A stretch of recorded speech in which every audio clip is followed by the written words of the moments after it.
আসসালামু আলাইকুম। 18 বাংলার সংবাদে সবাইকে স্বাগত জানাচ্ছি নাজেদ শাহরিন। শুরুতেই বিআরবি কেবল সংবাদ শিরোনাম। নির্বাচনে নিরাপত্তা নিয়ে উদ্বেগ নেই ইসির। ভোটের আগে পরে 8 দিন মাঠে থাকবে আইন শৃঙ্খলা বাহিনীর 8 লাখ সদস্য। সুষ্ঠু ভোটের জন্য প্রস্তুত পুলিশ। নানাভাবে জনগণের মধ্যে বিভেদ তৈরির চেষ্টা চলছে। অর্ধশত নেতা কর্মীর বিএনপিতে যোগদান অনুষ্ঠানে মির্জা ফখরুল। অসাম্প্রদায়িক দেশ গড়ার প্রত্যয়। রাজধানীতে জামায়াত সহ সমমনা 8 দলের বিক্ষোভ। সারা দেশের মানুষ পিআর পদ্ধতিতে নির্বাচনের পক্ষে, দাবি নেতাদের। নভেম্বরের মধ্যে গণভোট চায়। এবং পর্ণ ভিডিও বানিয়ে আন্তর্জাতিক সাইটে আপলোড। বান্দরবানে 2 জন গ্রেফতার। তরুণ তরুণীদের অশ্লীল কাজে লাগানোর প্রমাণ সিআইডির হাতে। শুনছিলেন বিআরবি কেবল সংবাদ শিরোনাম, এবারে বিস্তারিত। আগামী নির্বাচনে আইন শৃঙ্খলা পরিস্থিতি নিয়ে কোনো উদ্বেগ নেই বলে দাবি করেছেন নির্বাচন কমিশন সচিব আক্তার আহমেদ। নির্বাচনের প্রাক প্রস্তুতি নিয়ে আইন শৃঙ্খলা বাহিনীর সাথে বৈঠক শেষে তিনি বলেন, এবার ভোটের মাঠে 1 লাখ সেনা, 1.5 লাখ পুলিশ ও আনসার বাহিনীর 6 লাখ সহ প্রায় 8 লাখ সদস্য নিয়োগের প্রস্তাব দেওয়া হয়েছে। ত্রয়োদশ নির্বাচনের আগে পরে 5 দিনের পরিবর্তে যৌথ বাহিনীকে 8 দিন মাঠে রাখার কথাও ভাবছে নির্বাচন কমিশন। বিস্তারিত জানাচ্ছেন সৈয়দ রিয়াজ। ত্রয়োদশ জাতীয় সংসদ নির্বাচন অবাধ, সুষ্ঠু ও অংশগ্রহণমূলক করতে রাজধানীর আগারগাঁওয়ে নির্বাচন ভবনে সেনাবাহিনী সহ আইন শৃঙ্খলা রক্ষাকারী সকল বাহিনী ও গোয়েন্দা সংস্থার প্রতিনিধিদের সাথে প্রাক নির্বাচনী সংলাপের উদ্দেশ্যে সূচনা বৈঠক করে নির্বাচন কমিশন। এতে সভাপতিত্ব করেন প্রধান নির্বাচন কমিশনার। প্রায় 2 ঘণ্টার এ বৈঠকে আগামী জাতীয় নির্বাচন অনুষ্ঠানকে কেন্দ্র করে ইসির ডজনখানিক চ্যালেঞ্জ নিয়ে আলোচনা হয়। ভোট গ্রহণের সাথে সম্পৃক্ত কর্মকর্তা, ভোট কেন্দ্র এবং সংখ্যালঘুদের নিরাপত্তা, নির্বাচনী এলাকায় শান্তিপূর্ণ পরিবেশ বজায় রাখা, সাম্প্রদায়িক সম্প্রীতি রক্ষা, অবৈধ অস্ত্র ব্যবহার ও নিয়ন্ত্রণের বিষয়টি এ বৈঠকে আলোচনায় গুরুত্ব পায়। আশঙ্কা প্রকাশের কোনো কারণ এখানে ছিল না।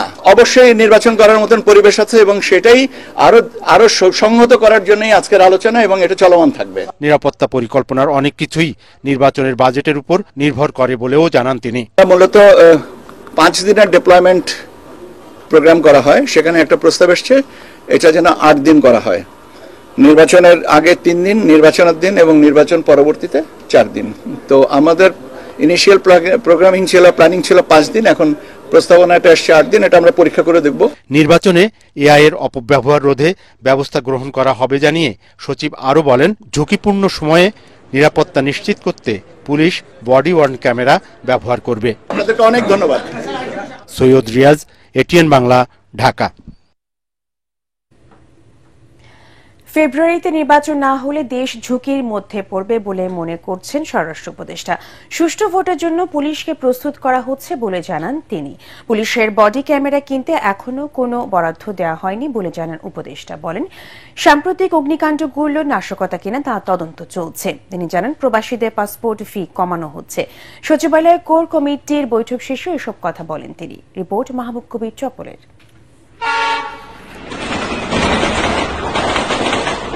দেশে যাত্রা শুরু করেছে নির্বাচনী ট্রেন, কিন্তু সরকারের ঘোষণা অনুযায়ী ফেব্রুয়ারিতে এই ট্রেন গন্তব্যে পৌঁছাবে কিনা, অর্থাৎ নির্বাচন হবে কিনা, তা নিয়েও চলছে আলোচনা। একটি সংবাদ মাধ্যমে সাক্ষাৎকারে আইজিপি বলেছেন, নির্ধারিত সময়ে নির্বাচন না হলে দেশ ঝুঁকির মধ্যে পড়বে। একই আশঙ্কা স্বরাষ্ট্র উপদেষ্টারও। নির্ধারিত সময়ে যদি নির্বাচনটা না হয় দেশ ঝুঁকির মধ্যে পড়বে, আপনি কি সেটা মনে করছেন? মানে আমার আইজিপি যদি বলে থাকে, আমি ডেফিনেটলি আইজিপি তো আমি সাপোর্ট করবো। আমি তো বললামই, বাংলাদেশের ঝুঁকির কোনো অভাব আছে? এই ধরেন আপনি একটা চশমা উপরে রেখে দিচ্ছেন, একটা এটা হঠাৎ মাথা নাড়া দিলেন, চশমাটা পড়ে গেল, একটা ঝুঁকি। এটা চশমা পড়ে ধরেন একজনের এই পাশের লোকের এইটা কেটে গেল, কি বলে, ওই হাতটা কেটে গেল, এরকম বহু ধরনের ঝুঁকি থাকতে পারে। সম্প্রতি অর্থ উপদেষ্টা জানান, নির্বাচনের সময় পুলিশের জন্য 40,000 বডি ক্যামেরা কিনতে 400 কোটি টাকা দেয়া হবে। তবে স্বরাষ্ট্র উপদেষ্টা জানান, এখনো এমন কোনো সিদ্ধান্ত হয়নি।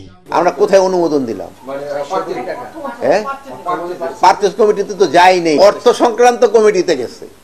তারপরে এটা দাম কত নির্ধারণ হবে, এটা হলো ওই 400 কোটি টাকা যেটা বলছে ওইটা হলো এই টাকা থোক বরাদ্দ রাখা হয়েছে, এই বরাদ্দটা এত। এখন এরপরে এটা নেগোসিয়েশন করে দাম হবে কত, এটা যেমন আপনারা যেসব এই ভাবি টাকা দিয়ে দেন না বাজারে যাওয়ার সময়, কত টাকা দিয়ে দেয়, তখন আপনি বাজার থেকে দামাদামি করে কিনে আনেন না, না যে ক টাকা দিচ্ছে ভাই আমার এই ক টাকা দিচ্ছে এই কটারই মাছ দাও, আনেন ওইভাবে নাকি গিয়ে দামাদামি করেন? তো এই পারচেজ কমিটিতে গেলে এরকম দামাদামি হবে, তারপরে আসবে।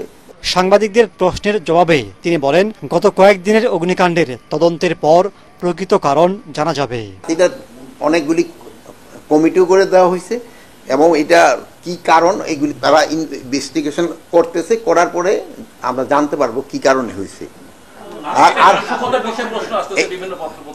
এখন হলো কি ইনভেস্টিগেশনের আগে আমি বলতে পারবো না। এ সপ্তাহের মধ্যে হযরত শাহজালাল আন্তর্জাতিক বিমানবন্দরের ই গেট খুলে দেওয়া হবে বলেও জানান স্বরাষ্ট্র উপদেষ্টা। এয়ারপোর্টে যে ই গেট এটা আমরা খুলে দিচ্ছি। মাহবুব কবির, চপল, এটিএন বাংলা, ঢাকা। নানাভাবে বাংলাদেশের মানুষের মধ্যে বিভেদ বিভাজন তৈরির চেষ্টা চলছে বলে অভিযোগ করেছেন বিএনপি মহাসচিব মির্জা ফখরুল ইসলাম আলমগীর। বিভিন্ন রাজনৈতিক দলের সমর্থক হিন্দু সম্প্রদায়ের অর্ধশত নেতা কর্মীর বিএনপিতে যোগদান অনুষ্ঠানে তিনি বলেন, সব ধর্মের মানুষকে নিয়ে একটি অসাম্প্রদায়িক বাংলাদেশ গড়ে তুলতে চায় বিএনপি। আরেক অনুষ্ঠানে তিনি বলেন, রাজনীতিবিদরাই মানুষের ভাগ্য নিয়ন্ত্রণ করে, গণ অভ্যুত্থানে দেশকে নতুন করে গড়ে তোলার যে সুযোগ এসেছে ঐক্যবদ্ধভাবে তা কাজে লাগাতে হবে। রিপোর্ট করছেন মইনুল হাসান। সনাতন ধর্মাবলম্বী বিভিন্ন রাজনৈতিক দলের সমর্থক অর্ধশত নেতাকর্মী মির্জা ফখরুল ইসলাম আলমগীরের হাতে ফুলের তোড়া তুলে দিয়ে আনুষ্ঠানিকভাবে বিএনপিতে যোগ দেন। চেয়ারপারসনের গুলশান কার্যালয়ে অনুষ্ঠানে নবাগতদের দলে স্বাগত জানিয়ে বিএনপি মহাসচিব বলেন, ধর্মের নামে বাংলাদেশের মানুষের মাঝে বিভাজন সৃষ্টি করতে চায় একটি গোষ্ঠী। তার অভিযোগ, কিছু বিদেশি গণমাধ্যম সাম্প্রদায়িকতার ধোঁয়া তুলে বাংলাদেশের বিরুদ্ধে অপপ্রচার চালাচ্ছে। মানুষ চেষ্টা করছে আমাদের যে 1971 সালের স্বাধীনতা যুদ্ধে আমরা যে দেশ তৈরি করেছি, তার ঐক্য সৃষ্টি করেছি, 24-এর এই বিপ্লবে যে ঐক্য সৃষ্টি করেছি, সে ঐক্যের মধ্যে ভাঙন ধরাতে চায়। আমরা সকল ধর্মের মানুষকে নিয়ে একসাথে বাংলাদেশকে সত্যিকার অর্থে একটা অসাম্প্রদায়িক বাংলাদেশ হিসেবে আমরা গড়ে তুলতে চাই। এর আগে রাজধানীর ডিপ্লোমা ইঞ্জিনিয়ার্স ইনস্টিটিউট মিলনায়তনে বিশ্ববিদ্যালয় পরিক্রমা আয়োজিত জিপিএ 5 পাওয়া মেধাবী শিক্ষার্থীদের সম্বর্ধনা অনুষ্ঠানে যোগ দেন বিএনপি মহাসচিব। তিনি বলেন, দলীয় স্বার্থে রাজনীতিবিদদের মধ্যে অনৈক্য বিভেদ মানুষের মাঝে হতাশা সৃষ্টি করছে। রাজনীতির মধ্যে যদি সততা না আনা যায়, স্বপ্ন পূরণ করবার যে লক্ষ্যে দৌড় দেওয়ার যে ইচ্ছা সেটাকে তৈরি না করা যায়, তাহলে তো রাজনীতি কখনোই সুন্দর হবে না। আমরা তাদের গতবার দেখলাম পালিয়ে যেতে হলো জনগণের কাছ থেকে, দেশ ছেড়ে, আর শুধুমাত্র সম্পদ তৈরি করা ব্যক্তিগত স্বার্থে। তাহলে মানুষের ঘৃণা ছাড়া আর তারা কোনো কিছু যুক্ত করতে পারে না। বাংলাদেশের শিক্ষা ব্যবস্থা অত্যন্ত নিম্নমানের মন্তব্য করে মির্জা ফখরুল বলেন, এর জন্য দায়ী রাজনীতিবিদ ও আমলাতন্ত্র। পরে কৃতি শিক্ষার্থীদের পুরস্কৃত করা হয়। মইনুল হাসান, এটিএন বাংলা, ঢাকা। জুলাই সনদের আইনি ভিত্তি নিশ্চিত নভেম্বরের মধ্যে গণভোট আয়োজনের দাবি জানিয়েছে জামায়াতে ইসলামী, ইসলামী আন্দোলন সহ সমমনা 8টি দল। বিকেলে বায়তুল মোকাররম জাতীয় মসজিদের উত্তর গেটে বিক্ষোভ কর্মসূচিতে এই দাবি জানানো হয়। একটি স্বৈরাচার সরকারকে উৎখাত করে নতুন করে আরেকটি স্বৈরাচার প্রতিষ্ঠা করতে দেওয়া হবে না বলেও হুঁশিয়ারি দেন দলগুলোর নেতারা। মনির হোসেন তুপুর রিপোর্ট।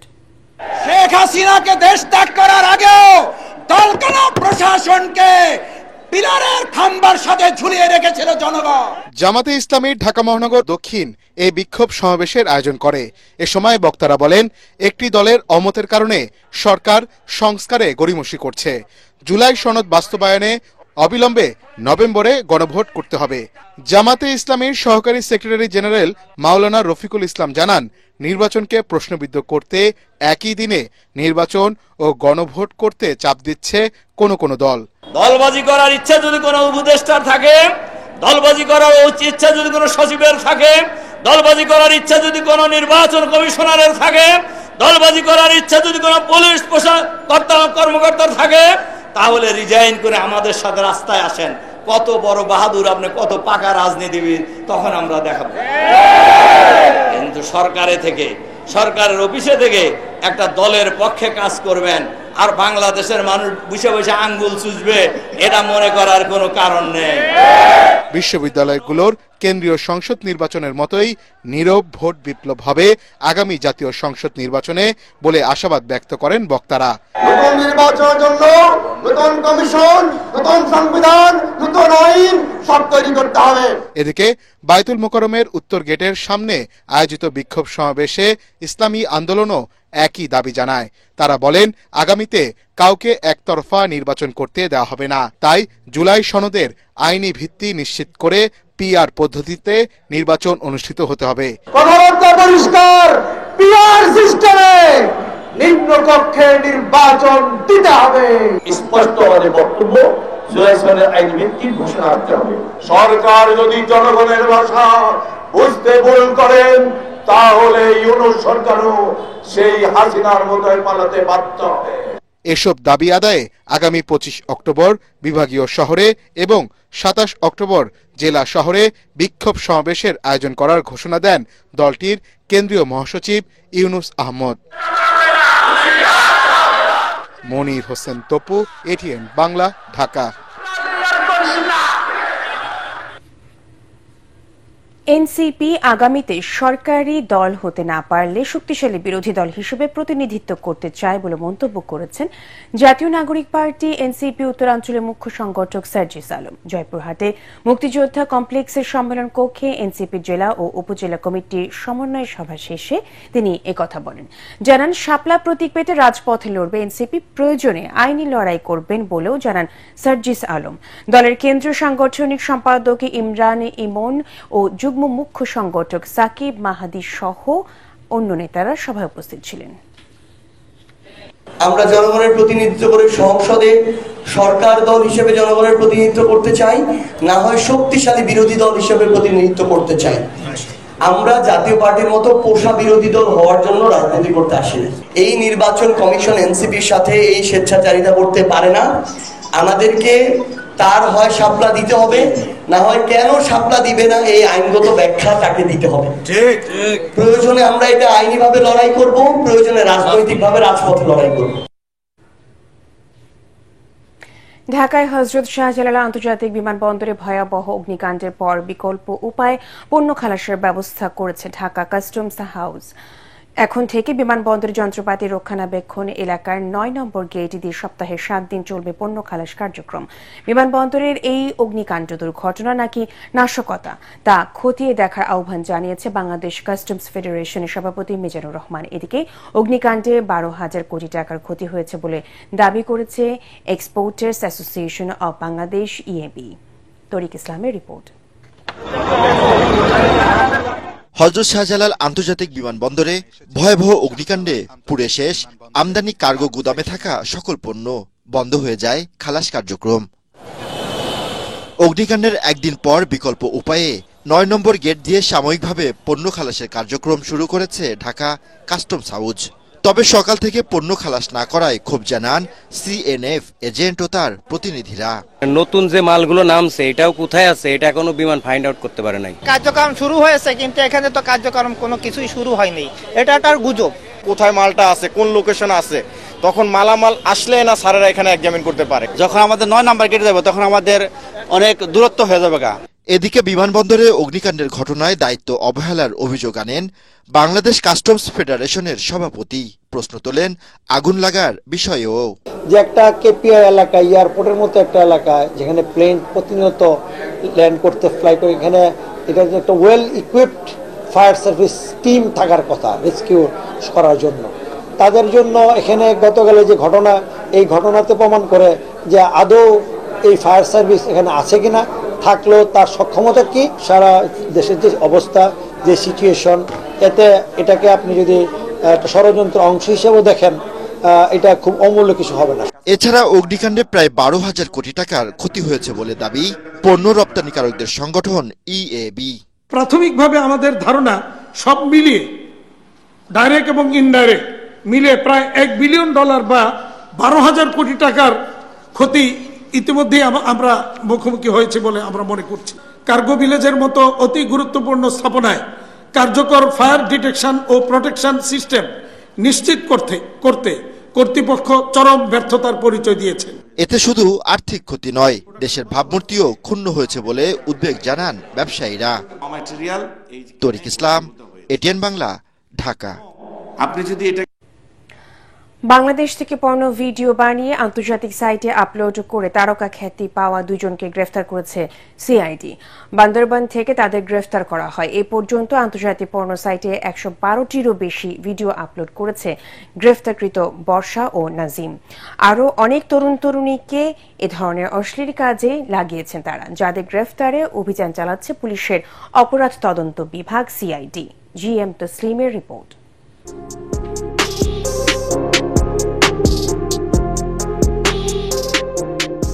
গ্রেফতার হওয়া আজিম ও বৃষ্টি তারা দুজনের কেউই প্রাথমিকের গণ্ডি পার হতে পারেনি। দরিদ্র পরিবার থেকে উঠে আসা এই দুজন অন্ধকার জগতে পা দিয়ে 2024 সাল থেকে পর্ন ভিডিও ধারণ শুরু করে। একই সাথে এসব ভিডিওগুলো আন্তর্জাতিক পর্ন সাইটগুলোতে প্রকাশ করে তারা। এই পর্নোগ্রাফি ভিডিও তৈরিতে কোনো রাগঢাক রাখেনি তারা। প্রকাশ্যে নিজেদের চেহারা দিয়েই তৈরি করেছেন একের পর এক ভিডিও আর আপলোড করেছেন আন্তর্জাতিক পর্ন সাইটগুলোতে। এমনকি নিজেদের পাশাপাশি অন্যদেরকেও এই অন্ধকার জগতে পা দেওয়ার জন্য নানাভাবে প্রলোভন দেখায় তারা। যে অন্য যাদেরকে উদ্বুদ্ধ করা হয়েছে তাদের অনেক কিছুটা ইনফরমেশন আমাদের কাছে আছে, তদন্তের স্বার্থে এখন আমরা সেটা ডিসক্লোজ করছি না। তাদের সাথে আরও এনহ্যান্সড ইন্টারোগেশনের পরে ইন ডিটেলস যখন আমরা জানবো, দেন পরবর্তীতে তাদেরকে যারা যারা অপরাধের সাথে সম্পৃক্ত আছে বলে মনে হবে আমাদের কাছে, তাদের আইনের আওতায় নিয়ে আসা হবে। নিষিদ্ধ কর্মকাণ্ডের মাধ্যমে যে অর্থ তারা উপার্জন করেছেন সেগুলো জব্দে আইনানুগ ব্যবস্থা গ্রহণ করার কথাও জানালেন সিআইডির এই কর্মকর্তা। এরা হচ্ছে এই পর্নোগ্রাফিতে তারা ওয়ার্ল্ড ওয়াইড মোটামুটি বলতে পারেন যে চ্যাম্পিয়নশিপ অর্জন করছে। আমাদের টোটাল নৈতিক মূল্যবোধের প্রতি আঘাত এবং আমাদেরকে ইন্টারন্যাশনাল সোসাইটিতে ডাউনগ্রেড করছে। বাংলাদেশের কাপল এরা পর্নোগ্রাফিতে ভিউইং এর দিক থেকে অনেক টপ র্যাঙ্কিং এ উঠে আসছে। পুলিশের অপরাধ তদন্ত সংস্থার কর্মকর্তারা জানান, যারা এই অন্ধকার জগতে প্রবেশ করেছেন তাদের কেউই ছাড় পাবেন না। GM Taslim, ATN Bangla, Dhaka. আন্তর্জাতিক অপরাধ ট্রাইব্যুনাল আইনে আসামিকে নিরপরাধ প্রমাণের ক্ষেত্রে সীমাবদ্ধতা রয়েছে বলে জানিয়েছেন শেখ হাসিনা ও সাবেক স্বরাষ্ট্রমন্ত্রী আসাদুজ্জামান খান কামালের পক্ষে রাষ্ট্রনিযুক্ত আইনজীবী আমির হোসেন। আসামিদের পক্ষে যুক্তিতর্ক উপস্থাপনে তিনি বলেন, এই আইনে বিচার হলে তা হবে প্রশ্নবিদ্ধ। শেখ হাসিনা ও কামাল নিরপরাধ এবং সাক্ষ্য প্রমাণে তাদের বিরুদ্ধে অভিযোগ প্রমাণিত হয়নি বলেও তার দাবি। 3 দফা দাবিতে এমপিওভুক্ত শিক্ষকদের আন্দোলনে একাত্মতা জানিয়েছে বিএনপি। সরকারকে শিক্ষকদের ন্যায্য দাবি মেনে নেওয়ার আহ্বান জানিয়ে বিএনপির যুগ্ম মহাসচিব শহীদ উদ্দিন চৌধুরী অ্যানি বলেছেন, ক্ষমতায় গেলে শিক্ষকদের চাকরি জাতীয়করণ করবে বিএনপি। এদিকে ক্লাস বর্জন করে 9ম দিনের মতো আন্দোলন করেন সারা দেশের এমপিওভুক্ত শিক্ষকরা। আরো জানাচ্ছেন ইয়াসিন রানা। বাড়ি ভাড়া 5% বাড়ানোর সিদ্ধান্ত প্রত্যাখ্যান করে কেন্দ্রীয় শহীদ মিনারে বিক্ষোভ সমাবেশ করছেন আন্দোলনরত শিক্ষকরা। বাড়ি ভাড়া 20% বৃদ্ধি সহ 3 দফা দাবি না মানা পর্যন্ত আন্দোলন চালিয়ে যাবার ঘোষণা দেন তারা। এদিকে আন্দোলনের কারণে বন্ধ রয়েছে ক্লাস ও পরীক্ষা। ট্রেনিং এর জন্য দেওয়া আছে 2000 কোটি টাকা এবং আমাদের আসবাবপত্র ক্রয়ের জন্য দেওয়া আছে 1000 কোটি টাকা। সেখান থেকেই আমাদের 20% শিক্ষকদের বাসা ভাড়া দেওয়া যাবে। যে পর্যন্ত দাবি না মানবে সে পর্যন্ত আমরা ক্লাস নেব না, ক্লাস বর্জন করব। আমাদের দাবি, শিক্ষকদের দাবি 20% দিতে হবে। জুলাই সনদ যেভাবে এই দেশে হয়েছে, শিক্ষকদের সম্মানে এইরূপ সনদ হওয়া দরকার বলে আমি। শিক্ষকদের এই আন্দোলনে পাশে দাঁড়িয়েছে বিএনপি, জামাত ও এনসিপি নেতারা।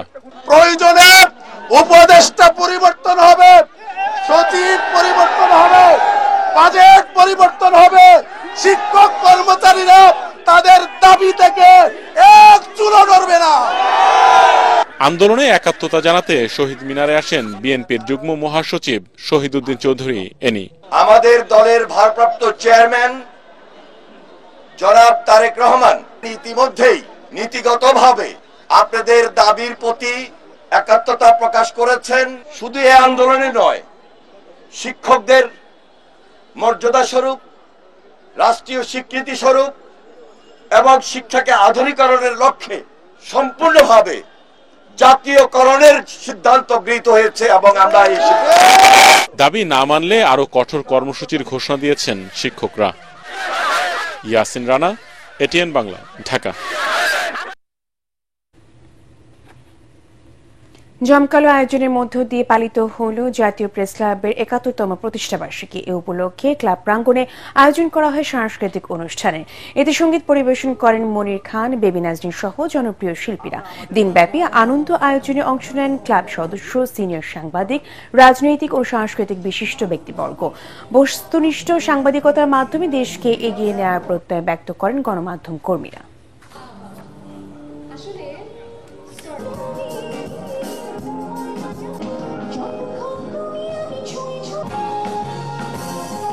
টেলিভিশন চ্যানেলে একজন রিপোর্টারকে দেখে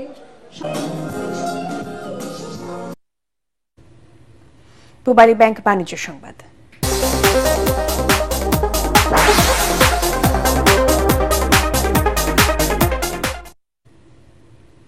অসচ্ছল রোগীদের চোখের চিকিৎসায় স্বল্প খরচে যশোর আদ্দিন সকিনা মেডিকেল কলেজ হাসপাতালে চালু হল অকুলোপ্লাস্টি সার্জারি মাধ্যমে কৃত্রিম চোখ সংযোজন। কোন রকম ঝুঁকি ছাড়া সহজে এই চিকিৎসা করা যায়। আধুনিক এই চিকিৎসা পদ্ধতিতে নেই কোনো পার্শ্ব প্রতিক্রিয়া। চিকিৎসকরা বলছেন এই পদ্ধতিতে চোখের নানা জটিল রোগের চিকিৎসা সম্ভব। যশোর থেকে তামান্না ফারজানা পাঠানো তথ্য ছবিতে আরো জানাচ্ছেন আশিকুর রহমান। 10 বছর আগে লোহার টুকরা ঢুকে একটি চোখ নষ্ট হয়ে যায় যশোর সদর উপজেলার দুমদিয়া গ্রামের জাহিদুল ইসলামের। দেশে ও ভারতের বিভিন্ন হাসপাতালে চিকিৎসা করেও তা ভালো হয়নি। পরে যশোর পুলেরহাটে 500 শয্যা বিশিষ্ট আদ্দিন সকিনা মেডিকেল কলেজ হাসপাতালে স্বল্প খরচে অপারেশনের মাধ্যমে সেই লোহার টুকরা অপসারণ করে কৃত্রিম চোখ সংযোজন করিয়েছেন তিনি। ব্যায়াম খুলতে হাতে বাড়ি মেরেছি, ভেঙে চোখের মধ্যে আমার টুকরোটা রয়েছে। সেই টুকরো আমি ঢাকায় গেছি, অপারেশন করেছি, বেরোয়নি, ভেলোরে গেছি, তাও হয়নি। ঢাকাতে ফেরত এসে কারণ আমরা চিকিৎসা করতে পারবো, কিন্তু চোখ তুলতে হবে, তাই তুলে ভালো চোখ। দক্ষিণবঙ্গের একমাত্র আদ্দিন সকিনা মেডিকেল কলেজ হাসপাতালের চক্ষু বিভাগে স্বল্প খরচে চোখের প্লাস্টিক সার্জারি সহ চোখের পাতা পড়া, বাঁকা চোখ সোজা করা, চোখের বিভিন্ন টিউমার ও ক্যান্সারের অকুলোপ্লাস্টি করা হচ্ছে। এছাড়া দৃষ্টিহীন রোগীদের চোখে আধুনিক পদ্ধতিতে পাথরের কৃত্রিম চোখ সংযোজনও করছেন তারা। লোহার টুকরা সেটা চোখে ঢুকে যাওয়ার কাজের সময় চোখে ঢুকে যায় এবং যার ফলে সে মাল্টিপল সার্জারি দেশে এবং বিদেশে করেছে। টোটাল 13টা সার্জারির মধ্যে দিয়ে সে গেছে লাস্ট 4 থেকে 5 বছরে। আমরা তাকে দৃষ্টি দিতে পারতেছি না, কিন্তু তার সমাজে চলার জন্য এবং তার যাতে যেহেতু ইয়াং একজন মানুষ, উনি আর্লি 40s-এর আছেন, প্রথম পেশেন্ট, তার এখনো তার যে বাকি জীবনটা তার অ্যাটলিস্ট সমাজে চলতে হবে। তো এই ক্ষেত্রে চলার জন্য, দেখার সৌন্দর্যের জন্য এটা কসমেসিস সার্জারি এবং তার প্রয়োজন, কারণ এই চোখটা তার ব্যথা শুরু হয়ে গেছিল, যেটা ভালো চোখটা এফেক্ট করার সম্ভাবনা ছিল। এই জন্য আজকে আমরা এই দুইটা প্রসিডিওর করব। আদ্দিনের এই সেবা দক্ষিণবঙ্গের দৃষ্টিহীন রোগীদের চোখে আলো জ্বালাবে, এমনটাই প্রত্যাশা সংশ্লিষ্টদের। Bureau report, ATN Bangla. Al Arafah Islami bank অর্থ সংবাদ।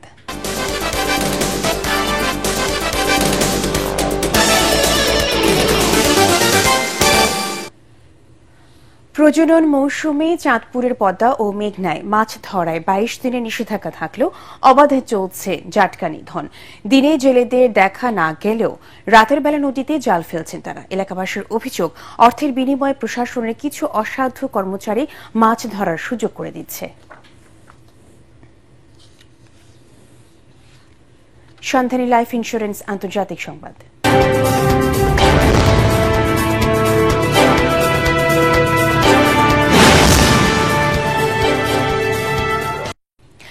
অ্যামাজনের ক্লাউড কম্পিউটিং সেবা অ্যামাজন ওয়েব সার্ভিসেসের ত্রুটির কারণে বিশ্বজুড়ে জনপ্রিয় বেশ কিছু অ্যাপ ও ওয়েবসাইট অচল হয়ে পড়েছে। এতে স্ন্যাপচ্যাট, ডুওলিঙ্গো, ক্যানভা, রোবলক্স সহ একাধিক ব্যাংকিং অ্যাপ ও অনলাইন সেবা ব্যবহারকারীরা সমস্যায় পড়েছেন।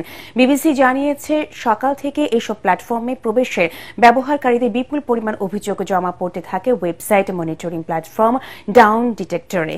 প্রাথমিকভাবে ঠিক কত সময়ের জন্য এই বিপর্যয় স্থায়ী হবে তা নিশ্চিত করেনি অ্যামাজন। প্রতিষ্ঠানটি জানিয়েছে, যুক্তরাষ্ট্রের ইস্ট ওয়ান অঞ্চলে একাধিক সেবায় ত্রুটি দেখা দিয়েছে। অ্যামাজন ওয়েব সার্ভিসের বিশ্বের অন্যতম বৃহৎ ক্লাউড কম্পিউটিং প্ল্যাটফর্ম, যা কয়েক হাজার ওয়েবসাইট, মোবাইল অ্যাপ ও ডিজিটাল সেবাকে ব্যাক এন্ড সার্ভার সরবরাহ করে।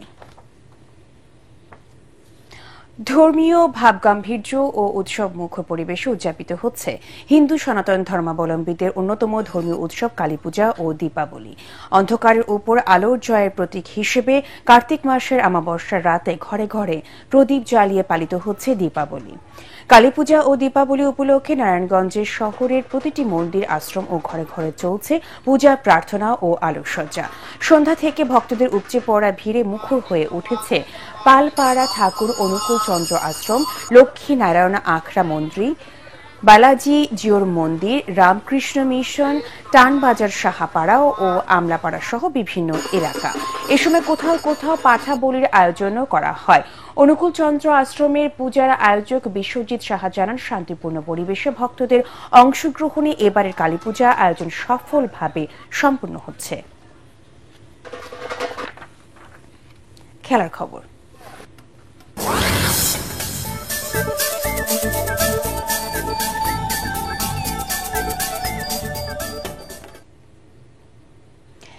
এক ম্যাচ হাতে রেখে ওয়েস্ট ইন্ডিজের বিপক্ষে ওয়ানডে সিরিজ জিততে চায় বাংলাদেশ। তার আগে সংবাদ সম্মেলনে স্পিনার রিশাদের প্রশংসায় পঞ্চমুখ হলেন কোচ মুস্তাক আহমেদ। মিরপুর শেরে বাংলা ক্রিকেট স্টেডিয়ামে দুপুর 1:30টায় শুরু হবে খেলাটি। পরাগ আরমানের রিপোর্ট। মিরপুরের টার্নিং উইকেটে বল নিচু হয়ে আসে। এই উইকেটে ওয়েস্ট ইন্ডিজের বিপক্ষে সিরিজের প্রথম ম্যাচে রিশাদের ঝলক দেখল ক্রিকেট বিশ্ব। প্রথম 5 উইকেট সহ মোট 6 উইকেট নিয়ে বাংলাদেশের 74 রানের জয়ে নেতৃত্ব দেন তিনি। পরের ম্যাচ জয়েও স্পিনারদের উপর ভরসা করছেন spin bowling coach Mushtaq Ahmed. রিশাদে মুক্ত কোচ তাকে টেস্ট ক্রিকেটেও দেখতে চান। আমি শতভাগ নিশ্চিত রিশাদ টেস্ট খেলতে পারবে। সব দলেরই শেষ 4 ব্যাটার এখন ভালো ব্যাট করতে পারে। উচ্চতা আর বাউন্স তাকে আরো কার্যকরী করে তোলে। উইকেট স্পিন বান্ধব হলেও স্পিনাররা যেন নিজেদের প্রক্রিয়া অনুযায়ী পারফর্ম করে যান, সে বিষয়ের উপর জোর দেন এই পাকিস্তানি কোচ। এমন উইকেট পেলে স্পিনাররা উত্তেজিত হয়ে পড়ে। যখন আপনি উত্তেজিত হয়ে পড়েন তখন আর প্রতিক্রিয়ার কথা মনে থাকে না। Process is everything. আপনাকে উইকেট পেতে ভালো ওভার করতে হবে, ভালো বল নয়। টার্নিং পিচে আপনাকে মেডেন ওভার করতে হবে। ভালো ওভার করতে পারলে তখন উইকেট এমনিতেই আসবে। বাংলাদেশের spin bowling coach Mushtaq Ahmed দলের বোলারদের প্রতি আহ্বান জানিয়ে বলেন, প্রসেস ঠিক রেখে বল করে যাও, উইকেট আসবেই। পরাগ আরমান, এটিএন বাংলা, ঢাকা। শেষ করার আগে বিআরবি কেবল সংবাদ শিরোনামগুলো জানিয়ে দিব আরো একবার। নির্বাচনে নিরাপত্তা নিয়ে উদ্বেগ নেই ইসির। ভোটের আগে পরে 8 দিন মাঠে থাকবে আইন শৃঙ্খলা বাহিনীর 8 লাখ সদস্য। সুষ্ঠু ভোটের জন্য প্রস্তুত পুলিশ। নানাভাবে জনগণের মধ্যে বিভেদ তৈরির চেষ্টা চলছে। অর্ধশত নেতা কর্মী বিএনপিতে যোগদান অনুষ্ঠানে মির্জা ফখরুল। অসাম্প্রদায়িক দেশ গড়ার প্রত্যয়। রাজধানীতে জামায়াত সহ সমমনা 8 দলের বিক্ষোভ। সারা দেশের মানুষ পিআর পদ্ধতিতে নির্বাচনের পক্ষে, দাবি নেতাদের নভেম্বরের মধ্যে গণভোট চায়।